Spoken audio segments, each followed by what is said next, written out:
Hello dear students, me the mentor of TSC welcome all of you to my YouTube channel Target English। तो जैसा कि हम लोग class 12 की history का हम लोग चैप्टर पढ़ रहे थे बौद्ध धर्म के बारे में, और वैदिक धर्म के बारे में भी हमने पढ़ा था। वैदिक धर्म और बौद्ध धर्म के बारे में भी कुछ पढ़ा था। उस लेक्चर का कुछ वीडियो जो है बन नहीं पाया था, तो उसको कवर करने के लिए आज हम लोग उस क्लास को आगे ले चलते हैं। जैसा कि हमने लास्ट वीडियो में पढ़ा था बौद्ध धर्म के बारे में और वैदिक धर्म के बारे में, तो वैदिक धर्म में एक टॉपिक और छूट गया था, जैसे कि वैदिक काल में यज्ञ परंपरा के बारे में पढ़ना छूट गया था। और वैदिक काल के अंत में ही जब उसके अंदर बहुत जटिलताएं बढ़ गई, कर्मकांड जब बहुत ज़्यादा बढ़ गया, जनता जब त्रस्त रहने लगी, तो उसी समय चार्वाक नामक मुनि ने एक दर्शन दिया था, और वो दर्शन कहलाता है चार्वाक दर्शन।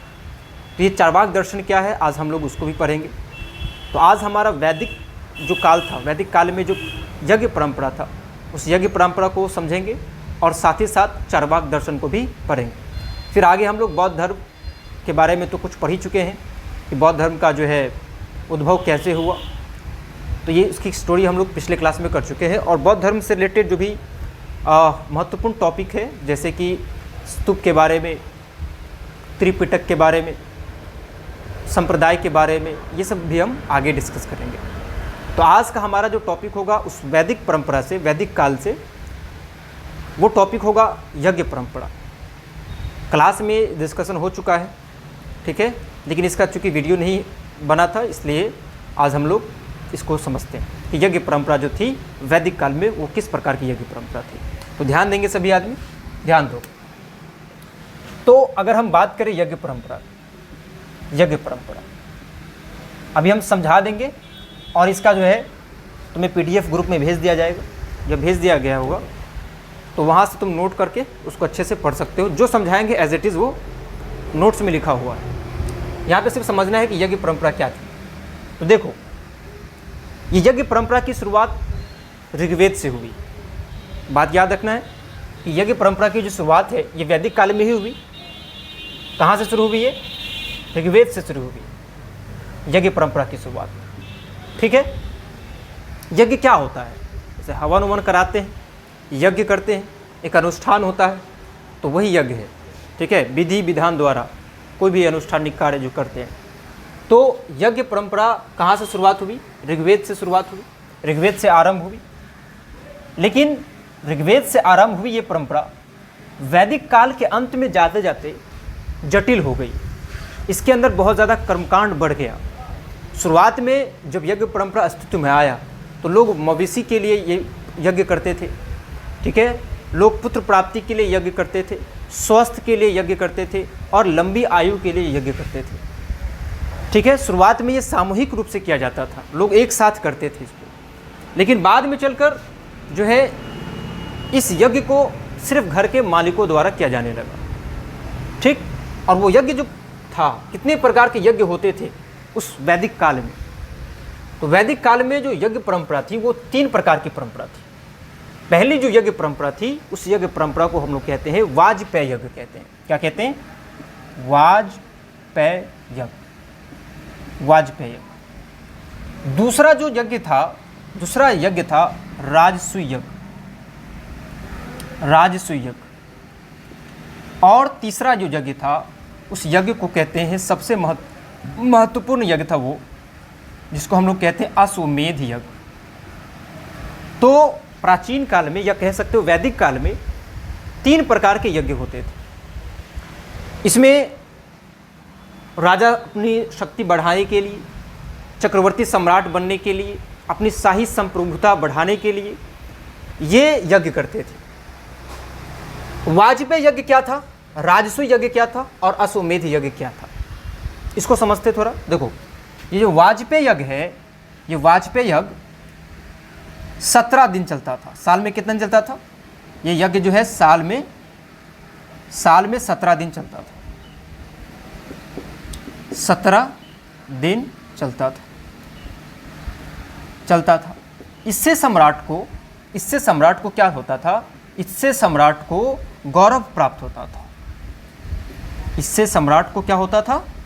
गौरव प्राप्त होता था, गौरव प्राप्त होता था, प्राप्त होता था। बस इसमें इतनी ही बात तुम्हें समझना है कि वाजपेयी यज्ञ क्या था। तो ये कितने दिन चलता था साल में? 17 दिन चलता था। और इससे सम्राट को क्या होता था? इससे सम्राट को गौरव प्राप्त होता था, गर्व फील होता था, ठीक है, प्राउड फील होता था। जनता में गर्व फील कराने के लिए जो है सम्राट यज्ञ करते थे, साल में 17 दिन चलता था। ये उतना महत्वपूर्ण यज्ञ नहीं था, लेकिन ये यज्ञ वैदिक काल में प्रचलित थी। तो ये कौन सा यज्ञ था? वाजपेयी यज्ञ था। तो राजसू यज्ञ क्या था? राजसू यज्ञ जो है ये 2 वर्ष तक चलता था। कब तक चलता था ये 2 वर्ष तक चलता था, 2 वर्ष तक चलता था। इससे सम्राट, और ये कब होता था? सम्राट का पद प्राप्त करने के लिए, सम्राट का पद प्राप्त करने के लिए, पद प्राप्त करने के लिए, प्राप्त करने के लिए। मतलब ये हुआ कि जब कोई शासक सम्राट बनता था तो वो कौन सा यज्ञ करता था? राजसूय यज्ञ करता था। सम्राट का पद प्राप्त करने के लिए, राजा के पद पर बैठने के लिए। मतलब किस समय किया जाता था? राज्याभिषेक के समय, राज्याभिषेक के समय जब उसे क्राउन पहना जाता, ताज पहना जाता था, राज्याभिषेक के समय होता था। जब वो सम्राट बनता था, सिंहासन पर जब बैठता था, तो सिंहासन पर बैठने समय वो राजा जो है कौन सा यज्ञ करता था? राजसूय यज्ञ करता था। उदाहरण में अगर बात करोगे तो जैसे रामायण के राम ने भी क्या किया था? तो ये राजसूय यज्ञ किया था। उसी प्रकार जो है महाभारत की अगर बात करें तो महाभारत में युधिष्ठिर जो कि बाद में उनको दिया गया, इंद्रप्रस्थ दिया गया। तो इंद्रप्रस्थ का जो वो जब शासक बना तो वहाँ पर भी उन्होंने कौन सा यज्ञ किया था? राजसूय यज्ञ किया था, जहाँ पर उन्होंने सारे कौरवों को इन्वाइट किया था। और वहीं पे दुर्योधन को द्रौपदी द्वारा बोला गया था कि अंधे का बेटा अंधा। तो ये यज्ञ जो है किसके द्वारा किया गया था? तो याद रखना है राम द्वारा, ठीक है, राम द्वारा ये यज्ञ किया गया, रामायण के राम, ठीक है। और ये यज्ञ किसके द्वारा किया गया? युधिष्ठिर के द्वारा किया गया, युधिष्ठिर के द्वारा किया गया, युधिष्ठिर के द्वारा, ठीक है। ये महाभारत की युधिष्ठिर, ठीक है। तो ये बस इतनी पॉइंट इसमें याद रखना है कि यज्ञ परंपरा में जो है वाजपेयी यज्ञ था, एक था राजसूय यज्ञ, 2 वर्ष तक चलता था। सम्राट का पद प्राप्त करने के लिए राजा ये यज्ञ करते थे। और ये कब होता था? राज्याभिषेक के समय, जब राजा जो है सिंहासन पर बैठता था तो वो राजसूय यज्ञ करता था। और ये किसके द्वारा किया गया? उदाहरण में क्या बोल दोगे? रामायण के राम और महाभारत के युधिष्ठिर द्वारा यज्ञ किया गया था।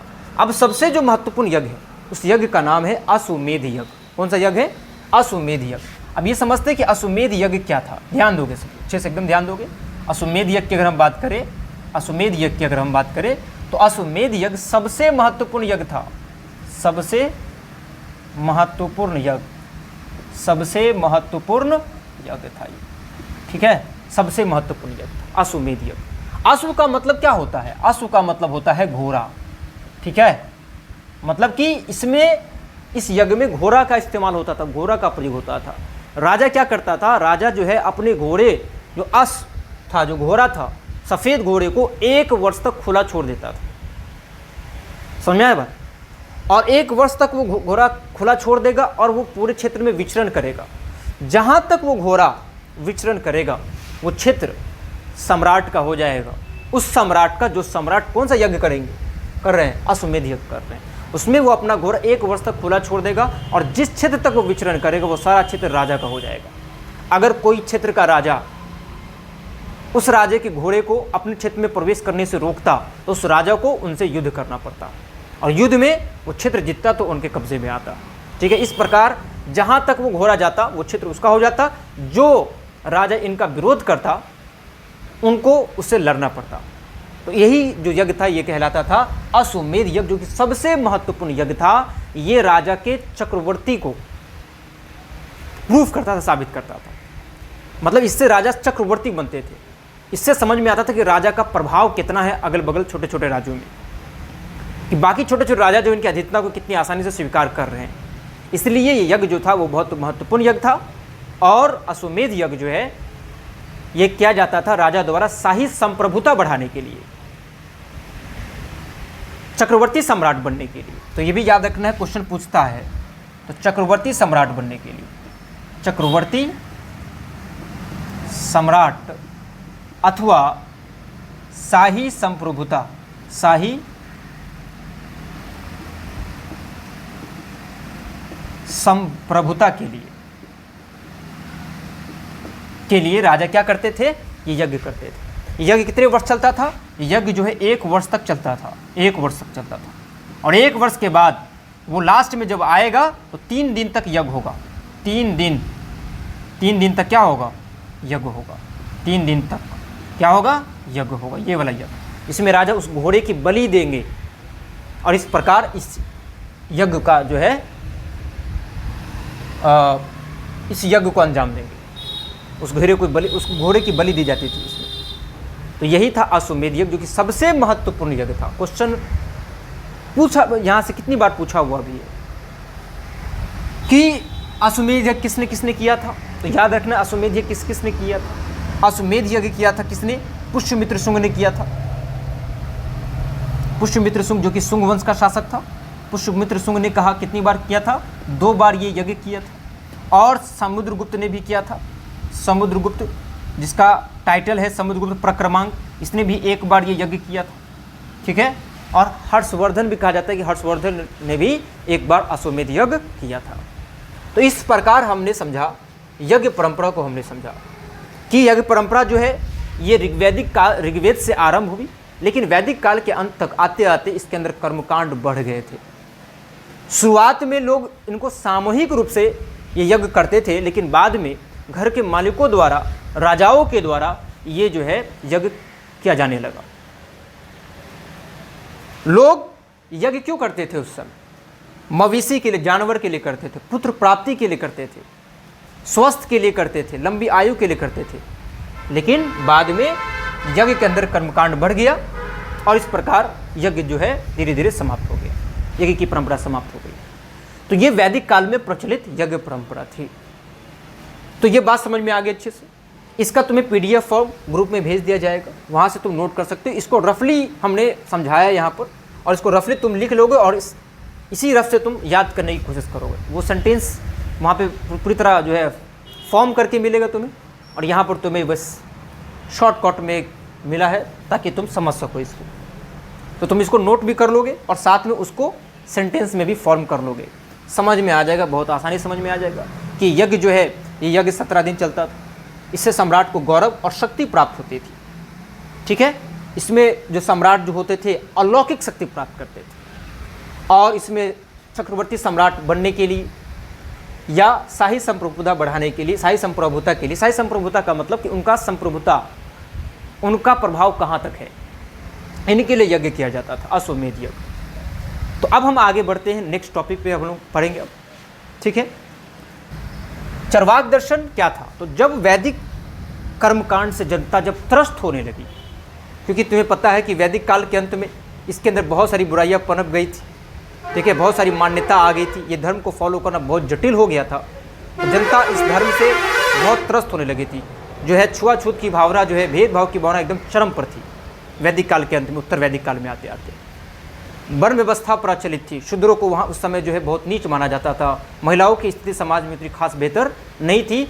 उत्तर वैदिक काल में जो है महिलाओं की स्थिति में ह्रास हुआ। पढ़ लियो तुम लोग सारी बातें।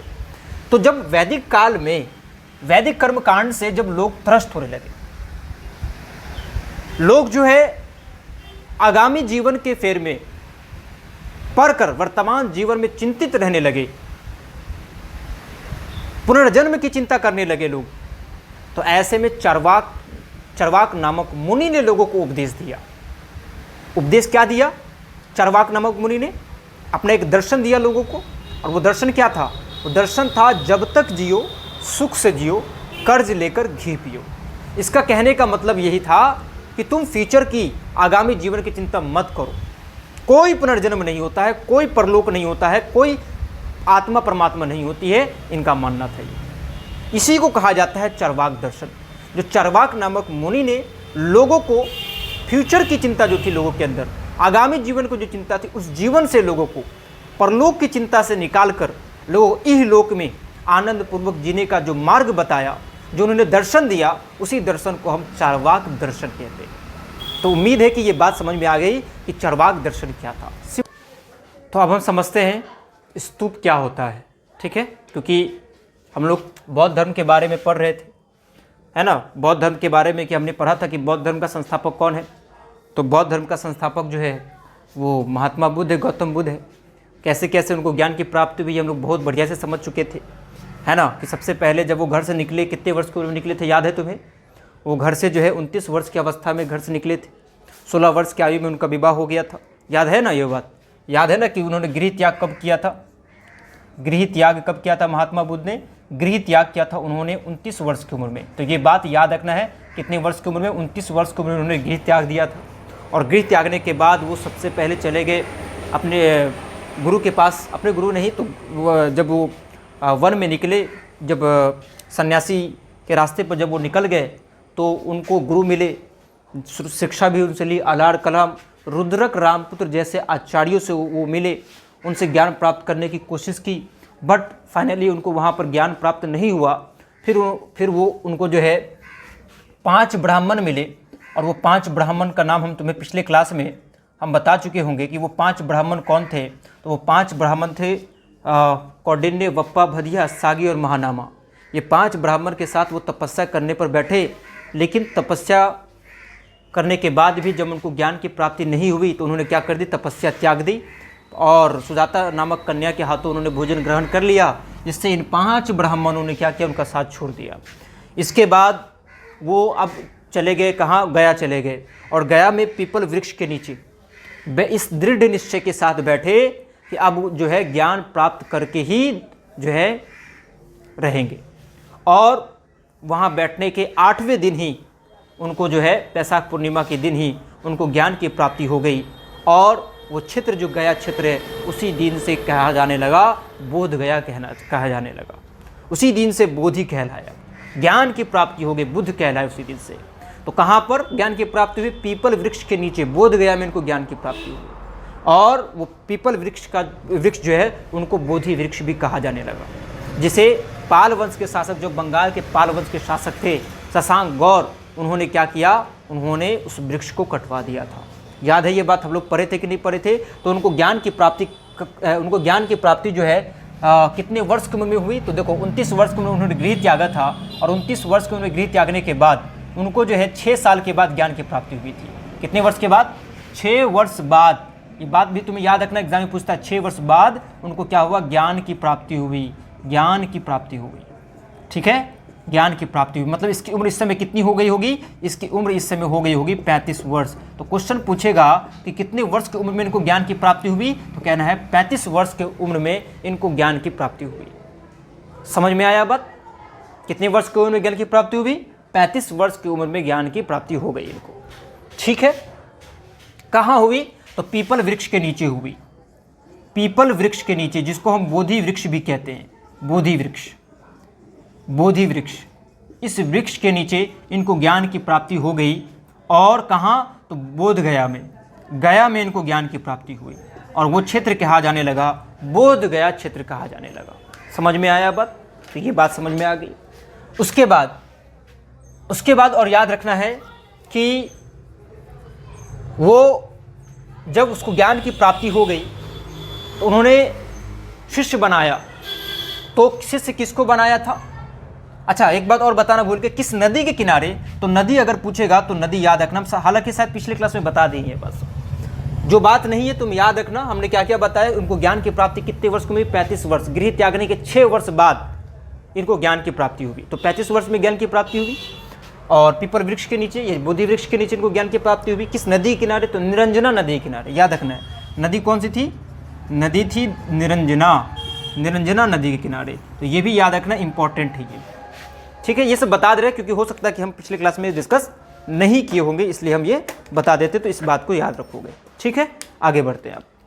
इसके बाद इसी को आगे थोड़ा अगर ले चले तो देखोगे कि 5 ब्राह्मण, अच्छा शिष्य उन्होंने पहले बनाया, ज्ञान प्राप्ति के बाद उन्होंने शिष्य बनाया। तो ज्ञान प्राप्ति के बाद उन्होंने शिष्य सबसे पहले किसको बनाया था? सबसे पहले उन्होंने जो शिष्य बनाया था वो किसको बनाया था? वो भल्लिक और तपस्सु को बनाया था। भल्लिक भल्लिक और किसको बनाया था? तपस्सु को बनाया था, तपस्सु को उन्होंने क्या बनाया था? सबसे पहले अपना शिष्य बनाया था। भल्लिक और तपस्सु याद रखना है, तुम्हारे टेक्स्ट बुक में दिया गया है ये बात। अब हम आगे बढ़ते हैं, ठीक, इसको नोट करना था, अपने मन से जो है सेंटेंस बना के लिख लो, हमने बता दिया है क्या है इसका। उसके बाद अब याद रखना है कि जो 5 ब्राह्मण जो इनका साथ छोड़ चुके थे, वो जो 5 ब्राह्मण जो इनके साथ थे, तपस्या पर बैठे हुए थे, जब वो 5 ब्राह्मण का साथ छोड़ दिया तो बाद में जाकर उनको ज्ञान की प्राप्ति हुई। और जब ज्ञान की प्राप्ति जब हो गई तो उस ज्ञान प्राप्ति के बाद महात्मा बुद्ध ने सबसे पहला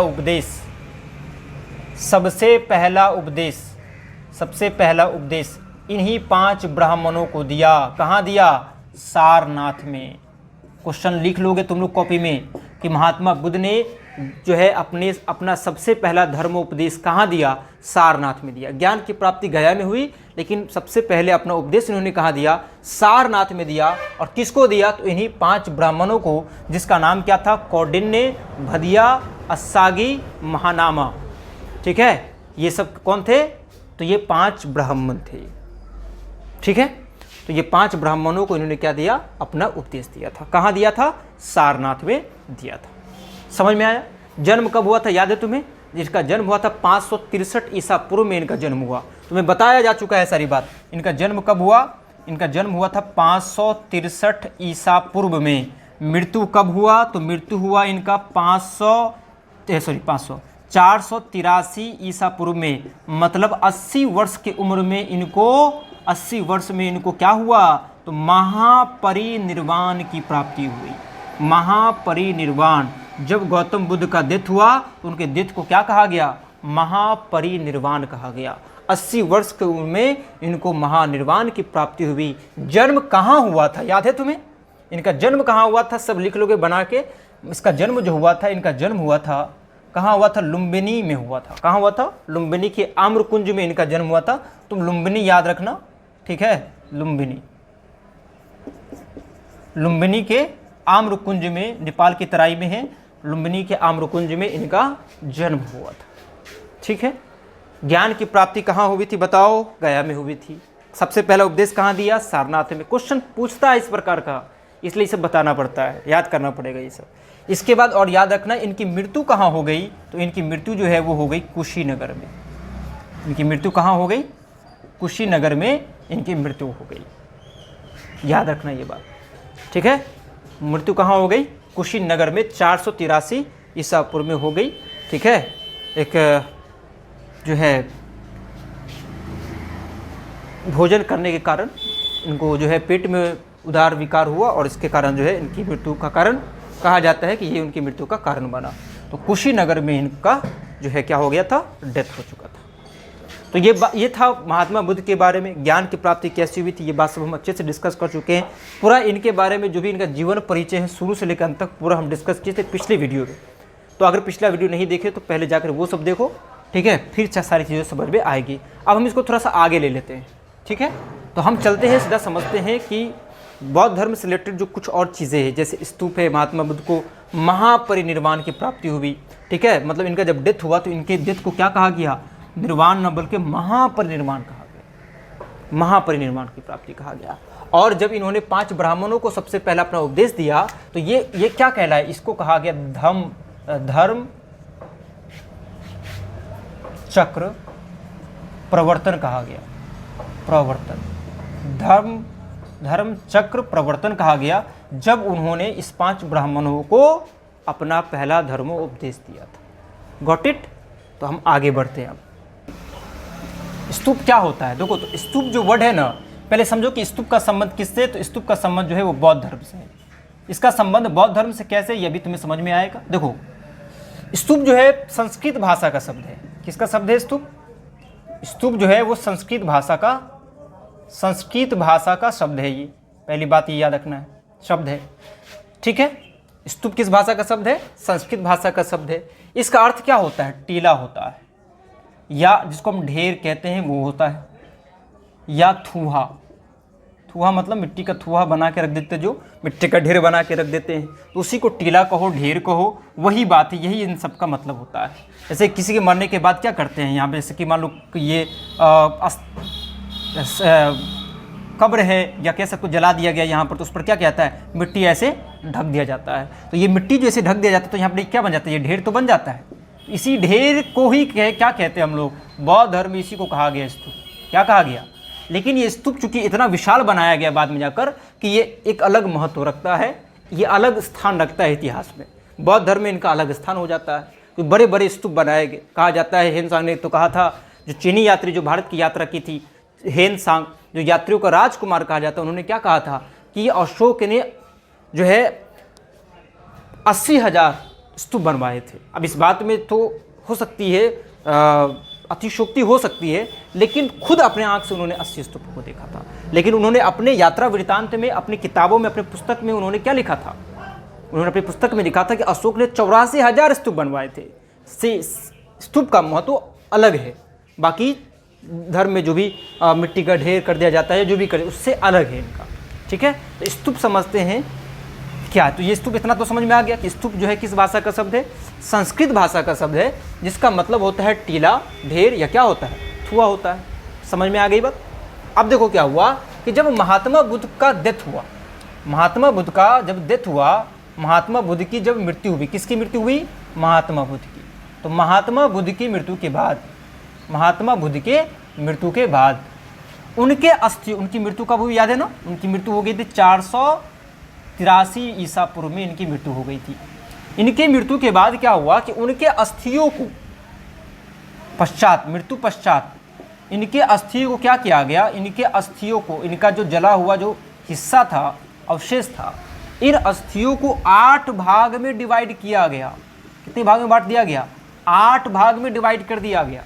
और यही 8 जगह स्तूप बनाए गए। क्या बनाए गए, स्तूप बनाए गए, है ना। उन पर समाधियाँ बनाई गई। 8 भाग जो है, 8 भाग में डिवाइड कर दें उनके अस्थियों को, और उन पर समाधियाँ बनाई गई। उन्हीं समाधि को हम लोग क्या कहते हैं, स्तूप कहते हैं। तो वही है, स्तूप दिखने में कैसा होगा, तो याद रखने इसमें कौन कौन से भाग होते हैं, भी पूछ सकते हैं इनमें से कौन स्तूप का भाग नहीं है।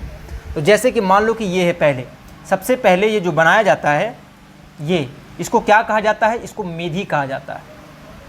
मेधी याद रखना, तो मेधी भी एक स्तूप का ही टाइप हो गया।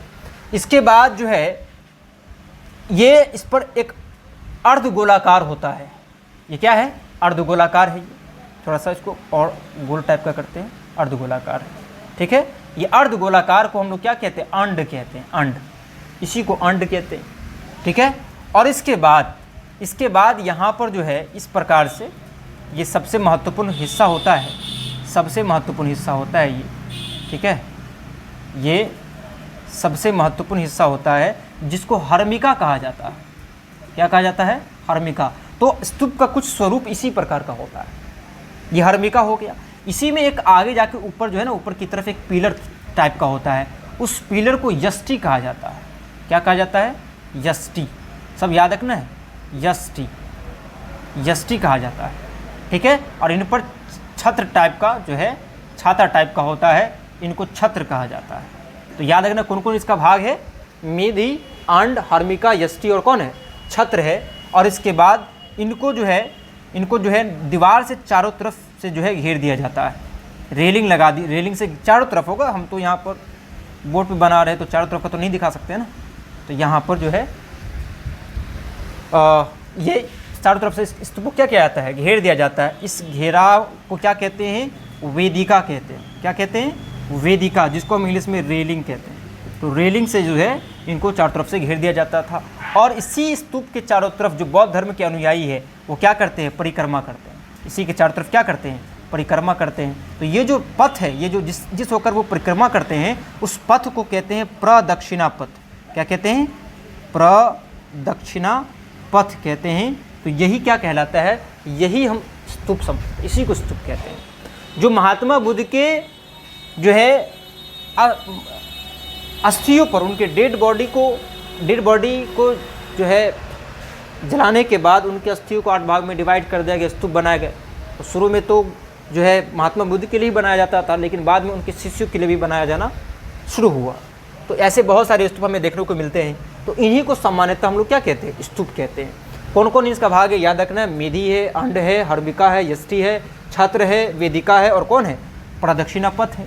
ठीक है, तो ये भी क्या है, ये भी वेदिका ही है, तो दोनों चारों तरफ से घेरा हुआ हो, तो इसी को हम लोग क्या कहते हैं, इसी को हम स्तूप कहते हैं। समझ में आया बात। अब सारे स्तूपों में से क्वेश्चन बहुत इंपॉर्टेंट है कि सांची का स्तूप, अगर स्तूप को देखना है तो स्तूप को देखने के लिए बौद्ध स्थापत्य कला की अगर हम बात करें तो बौद्ध स्थापत्य कला का सबसे बेस्ट उदाहरण अगर तुम्हें कोई मिलेगा, है ना, आर्किटेक्चर का, तो वो तुम्हें मिलेगा कौन सा, सांची का स्तूप। बहुत इंपॉर्टेंट है सांची का स्तूप, सांची का स्तूप ये सबसे ज़्यादा इंपॉर्टेंट है, सांची का स्तूप। ठीक है, ये सांची का स्तूप कहाँ है, सांची में है। सांची कहाँ है, मध्य प्रदेश के रायसेन जिला में है, रायसेन जिला में, रायसेन जिला में है ना, और वहाँ पे सांची जगह है, वहाँ पर बना हुआ स्तूप। तो सांची का स्तूप जो है बौद्ध स्थापत्य कला का सबसे बेस्ट उदाहरण है, और उस स्तूप का सबसे बेस्ट उदाहरण अगर तुम्हें देखना है तो जाकर सांची का स्तूप देख लो। तो रायसेन जिला में है, कहाँ, मध्य प्रदेश में। तो क्वेश्चन आता है सांची का स्तूप कहाँ है, तो कहना है रायसेन जिला में। कहाँ रायसेन जिला है, मध्य प्रदेश में। किस राज्य में, मध्य प्रदेश में ये सांची का स्तूप है। इनको जो है किसने बनवाया था ये भी याद रखना, हम देखो बोल रहे हैं, तुम इस पॉइंट को खुद लिख लेना है कॉपी में बनाकर। हमने कहा कि सांची का स्तूप कहाँ है, ये लिख लेना कि सांची का स्तूप, पॉइंट बना के, सांची का स्तूप मध्य प्रदेश के रायसेन जिला में। ठीक, ऐसे बना के लिख लेना। हालांकि हम लिखा चुके हैं क्लास में, बना अच्छे से लिखे थे, हमें तो सिर्फ यहाँ पे समझाना, इसलिए हम यहाँ पर जो है इस तरीके से लिख रहे हैं। अब देखा, ध्यान देना है, सांची का स्तूप जो है, ये सांची का स्तूप रायसेन जिला में है, और इस स्तूप को किसने बनवाया था, तीसरी शताब्दी में बनाया था। तीसरी शताब्दी में मौर्य वंश के शासक, तीसरे शासक थे सम्राट अशोक। सम्राट अशोक ने इसको तीसरी शताब्दी में बनवाया था। कितना इंपॉर्टेंट पॉइंट है, याद रखना। ये सांची का स्तूप किसने बनवाया था, तो अशोक ने बनवाया था। कब, तीसरी शताब्दी में बनवाया था। कब बनवाया था, तीसरी शताब्दी में बनवाया था सम्राट अशोक ने सांची के स्तूप को। ठीक, और इसको यूनेस्को द्वारा वर्ल्ड हेरिटेज साइट की मान्यता भी प्राप्त है। यूनेस्को द्वारा वर्ल्ड हेरिटेज साइट की मान्यता भी प्राप्त है। विश्व की पुरातत्व स्थल या विश्व की धरोहर, वर्ल्ड हेरिटेज साइट की मान्यता प्राप्त है, का दर्जा इनको प्राप्त है। ये दर्जा कब मिला इनको, 1989 में मिला। कब मिला, 1989 में मिला। तो ये बात भी तुम्हें याद रखना। ठीक है, कि यूनेस्को द्वारा वर्ल्ड हेरिटेज साइट की मान्यता जो है इनको कब मिली, 1989 में मिली। तो ये सब कुछ जो है किसके बारे में था, स्तूप के बारे में था। सबसे ज़्यादा स्तूप अगर किसी ने बनाया तो अशोक ने बनाया, कहा जाता है उसने 80,000 स्तूप बनाए थे। हेनसांग लिखते हैं। एक बात और बता देते हैं, हेनसांग हम पहले भी इसका जिक्र कर चुके हैं। हेनसांग कौन है, तो हेनसांग कौन था, हेनसांग हो गया और फैयान हो गया, ये दोनों चीनी यात्री था।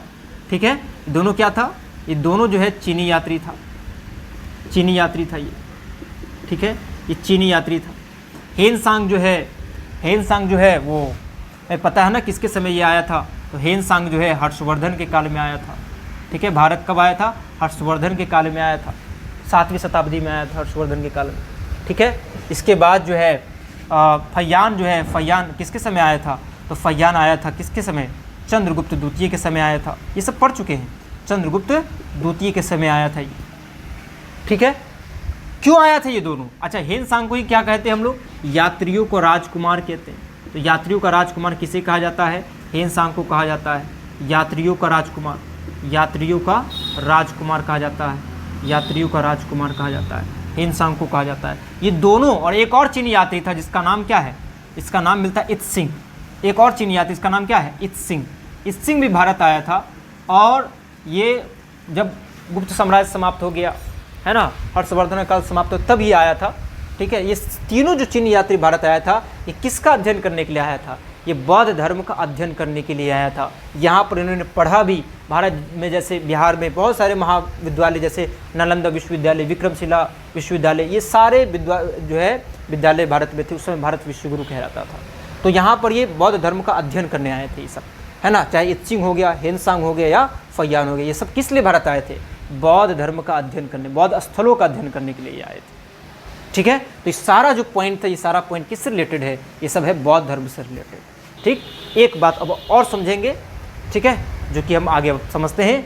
अब हम समझेंगे आगे पिटक के बारे में समझेंगे, त्रिपिटक, क्योंकि त्रिपिटक का संबंध भी किससे? बौद्ध धर्म से ही है। स्तूप का संबंध भी किससे है? बौद्ध धर्म से। उसके महापरिनिर्वाण के बाद ही स्तूप बनाने की जो परंपरा है वो शुरू हुआ। ठीक है, तो स्तूप समझ में आ गया। ये सब तुम्हें PDF फॉर्म में अच्छे से मिल जाएगा। अब हम आगे समझते हैं पिटक क्या होता है, इसको समझते हैं। अब त्रिपिटक जो यहाँ पर देख रहे हैं, इसका संबंध भी बौद्ध धर्म से। कैसे, आगे समझोगे भी। देखो, तो त्रिपिटक का मतलब होता है 3 टोकरी। क्या होता है इसका मतलब? इसका अर्थ होता है 3 टोकरी, 3 टोकरियाँ, इसका यही अर्थ है। अर्थ क्या है? त्रिपिटक का मतलब क्या है? 3 टोकरियाँ। अब 3 टोकरियाँ का क्या मतलब है? तो देखो, महात्मा बुद्ध को जो ज्ञान की प्राप्ति हुई, महात्मा बुद्ध की जो शिक्षा थी, महात्मा बुद्ध की शिक्षा, महात्मा बुद्ध की जो शिक्षा थी, उनका जो उपदेश था, उनका जो दर्शन सिद्धांत था, उन सिद्धांतों को 3 टोकरी में डिवाइड कर दिया गया। एक प्रकार से 3 भाग में डिवाइड कर दिया। कितने भाग में डिवाइड कर दिया? 3 भाग में डिवाइड कर दिया। ठीक है, और वो 3 भाग कौन कौन था? एक भाग था सुत्त पिटक, सुत्त पिटक। एक पिटक था विनय पिटक, और एक था अभिधम्म पिटक।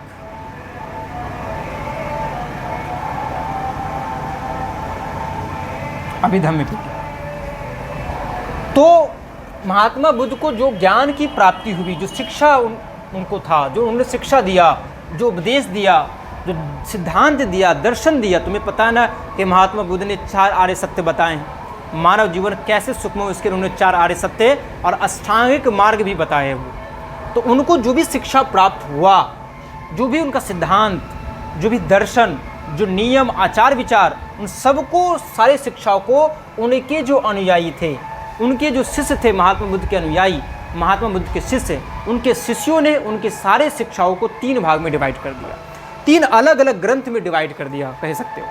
3 भाग में डिवाइड कर दिया। और वो 3 भाग कौन है? सुत्ती पिटक, विनय पिटक और अभिधम्म पिटक। यही अलग अलग पिटक जो है 3 पिटक, इसी 3 पिटक को हम लोग क्या कहते हैं? त्रिपिटक कहते हैं। अब देखो, क्वेश्चन पूछेगा सुत्ती पिटक जो है, इसमें क्या दिया गया है? सुत्ती पिटक में किसकी बात कही गई है? तो याद रखना, सुत्ती पिटक में बौद्ध धर्म का सिद्धांत दिया गया है। बौद्ध धर्म का सिद्धांत क्या है? तो बौद्ध धर्म का सिद्धांत किस में है? क्वेश्चन पूछेगा कि बौद्ध धर्म का सिद्धांत किस पिटक में मिलता है हमें, या बौद्ध धर्म के सिद्धांत का उल्लेख किस में किया गया? किस पिटक में? सुत्ती पिटक में किया गया। इसके बाद विनय पिटक में क्या बताया गया है? विनय पिटक में बताया गया है कि कैसा हमारा आचार विचार होनी चाहिए। ठीक है, एवं इसमें बताया गया है नियम, बताया गया है। क्या बताया गया है? नियम। ये याद रखना, क्वेश्चन पूछेगा कि बौद्ध धर्म के नियम का उल्लेख किस पिटक में किया गया? विनय पिटक में। सिद्धांत का उल्लेख किस पिटक में किया गया है? सुत्त पिटक में। और अभिधम्म पिटक में क्या बताया गया है? तो अभिधम्म पिटक में बताया गया बौद्ध धर्म का दर्शन। क्या बताया गया है? बौद्ध धर्म का दर्शन बताया गया, फिलॉसफी इसमें बताया गया। ठीक है, तो ये है त्रिपिटक। त्रिपिटक का यही मतलब है। तो त्रिपिटक में क्या बताना है? त्रिपिटक में ही बताना है कि महात्मा बुद्ध की मृत्यु के बाद उनके अनुयायियों ने उनकी शिक्षाओं को 3 भागों में डिवाइड कर दिया। सुत्त पिटक, अभिधम्म पिटक, विनय पिटक, इन्हें ही हम त्रिपिटक कहते हैं। ठीक है, उसमें कौन से पिटक से हमें किस किस जानकारी मिलती है, ये बात भी हम तुम्हें यहाँ पर लिख दिए हैं, ये तुम्हें याद रखना। ठीक है, ऑब्जेक्टिव के लिए भी ये इम्पोर्टेंट है। बौद्ध धर्म के संप्रदाय की अगर हम बात करें, बौद्ध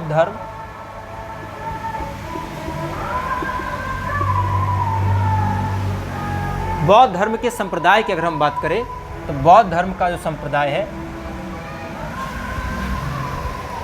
बौद्ध धर्म का जो संप्रदाय है, बौद्ध धर्म जो है कालांतर में 3 भाग में डिवाइड हो गए। कितने भाग में डिवाइड हो गए? 3 भाग में डिवाइड हो गए। एक हो गया बौद्ध धर्म में एक जो संप्रदाय हो गया, वो कहलाया, कौन संप्रदाय कहलाया? हीनयान कहलाया। क्या कहलाया? हीनयान कहलाया, हीनयान। इसके बाद दूसरा जो संप्रदाय था, वो संप्रदाय था महायान, और एक संप्रदाय था वज्रयान। ठीक है, वज्रयान। अब देखो, हीनयान का मतलब होता है लघुचक। ठीक है, ये हीनयान जो संप्रदाय के जो लोग थे, वो महात्मा बुद्ध की मूल शिक्षा में विश्वास करते थे। महात्मा बुद्ध के जो सिद्धांत थे, उन्हीं में इसका विश्वास था। ये मूर्ति पूजा नहीं करते थे। तो ये जो संप्रदाय था, ये हीनयान संप्रदाय, जो कि महात्मा बुद्ध की मूल शिक्षा में विश्वास करने वाले थे। ठीक है, तो उनके मरने के बाद जो है ये 3 संप्रदाय में बौद्ध धर्म बदल गया, हीनयान, महायान, वज्रयान। तो इस संप्रदाय के संरक्षक कौन थे, याद रखना, क्वेश्चन पूछेगा तो वो कौन थे, तो अशोक थे। ठीक है, सम्राट अशोक इस संप्रदाय के संरक्षक थे, हीनयान संप्रदाय के संरक्षक। वो हीनयान संप्रदाय से बिलोंग करते थे। और महायान का मतलब होता है मोक्ष का महाचक्र। ठीक है, और इसमें जो है महात्मा बुद्ध की मूर्तियाँ बनने लगी, है ना, उनकी शिक्षा में कुछ परिवर्तन हुआ और उनकी मूर्ति बनाकर लोग उनकी पूजा करने लगे। तो ये था महायान संप्रदाय। और इसके संरक्षक थे कौन, इसके संरक्षक थे दूसरे अशोक, जिसको हम कहते हैं कनिष्क कहते हैं। तो कनिष्क जो है महायान संप्रदाय के थे, बौद्ध धर्म के महायान संप्रदाय। इतने बड़े बड़े राजाओं ने इस धर्म को अपनाया जो इनके महानता सिद्ध करती है, इनके महत्व को सिद्ध करती है, बौद्ध धर्म के महत्व को। और बौद्ध धर्म का प्रचार प्रसार जो हुआ, इनके बहुत सारे रीजन थे।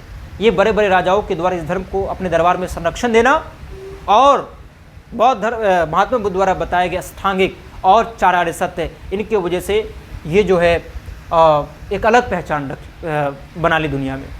और बौद्ध धर्म का काफ़ी ज़्यादा विकास हुआ। प्राचीन काल में जो भी धर्म था, इन सभी धर्मों में इनका विस्तार जो है विदेश तक हुआ। केवल ये भारत ही नहीं बल्कि एशिया, यहाँ तक कि यूरोप तक फैल गया ये धर्म, बौद्ध धर्म। उसके बाद वज्रयान शाखा जो है, वज्रयान शाखा में काफ़ी बुराई फैल गई, इसमें जादू टोटके चलने लगे। और इसी शाखा की बुराइयों के कारण जो है बौद्ध धर्म का पतन होना प्रारंभ हो गया। इसके अंदर बहुत सारे कर्मकांड बढ़ने लगे। मदिरा, स्त्री का होना हर यज्ञ में, इनके लिए हर पूजा में, अनुष्ठान में ज़रूरी हो गया। और इसके अंदर बहुत सारी बुराई फैल गई, जिसके कारण बौद्ध धर्म का पतन जो है आरंभ हो गया। यही जो है शाखा बौद्ध धर्म के पतन का मेन कारण बना। जो पाल वंश के शासकों द्वारा इसको संरक्षण दिया गया, जैसे तुम पढ़े हुए गोपाल, धर्मपाल, ठीक है, इन शासकों के द्वारा इनको जो है संरक्षण दिया गया। और कई सारे विहार का भी निर्माण किया गया। जो वज्रयान शाखा के जो शासक थे, उनके द्वारा भी बहुत सारे महाविहारों का निर्माण करवाया गया। उदांतापुरी में विहार का निर्माण कराया गया। उस प्रकार नालंदा विश्वविद्यालय, विक्रमशिला विश्वविद्यालय, इन सब में विहार का निर्माण करवाया गया। विहार क्या होता है ये शायद हम तुम्हें डिस्कस कर चुके हैं पहले, है ना। विहार क्या होता है इसके बारे में शायद डिस्कस कर चुके, नहीं किए। वो स्तूप से ही रिलेटेड है, विहार भी स्तूप से रिलेटेड है। विहार में क्या होता है, विहार का मतलब है बौद्ध भिक्षुओं के रहने का स्थान। वर्षा के समय बौद्ध भिक्षु उस विहार में रहते थे, ठीक है। और इसको विश्वविद्यालय में भी बनाया गया, उनके बाहर ही बनाया गया, जैसे विक्रमशिला में बनाया गया, बौद्ध भिक्षुओं के रहने के लिए बनाया गया, ठीक है। तो विहार का निर्माण कराया गया, तो इसको विहार कहते हैं। चैत्य क्या होता है, तो विहार चैत्य का भी संबंध जो है वो बौद्ध धर्म से है। चैत्य का मतलब जहाँ पर वो पूजा कर सकते थे, ठीक है, महात्मा बुद्ध की पूजा कर सकते थे। तो चैत्य का निर्माण, बहुत सारे विहार चैत्य का निर्माण किया गया। तो तुम्हें पता है ना कि वज्रयान शाखा के समय जो है मूर्ति पूजा आरंभ हो गई थी, इसलिए चैत्य का भी होना ज़रूरी था। बुद्ध की मूर्ति की पूजा होती थी, तो वहाँ पर जाके लोग उस चैत्य में क्या करते थे, पूजा कर। जैसे कि मंदिर होता है उसी प्रकार चैत्य बौद्ध धर्म में होता है। और विहार जहाँ पर बौद्ध भिक्षु रहते हैं। और स्तूप का मतलब तो पता ही हो गया, उनके मरने के बाद वहाँ पर स्तूप बनाया गया था। तो उम्मीद है कि जो सारा जो चीज़ हमने पढ़ा सब जो है टॉपिक वाइज एकदम बढ़िया से समझ में आ गया होगा। और अब जो है इससे रिलेटेड जो भी कुछ मिलेगा तुम्हें आराम से तुम्हें सब कुछ समझ में आएगा, ठीक है। बस आज के लिए बस इतना ही रखते हैं, अब मिलेंगे नेक्स्ट वीडियो में। Till then bye bye, take care, have a nice day.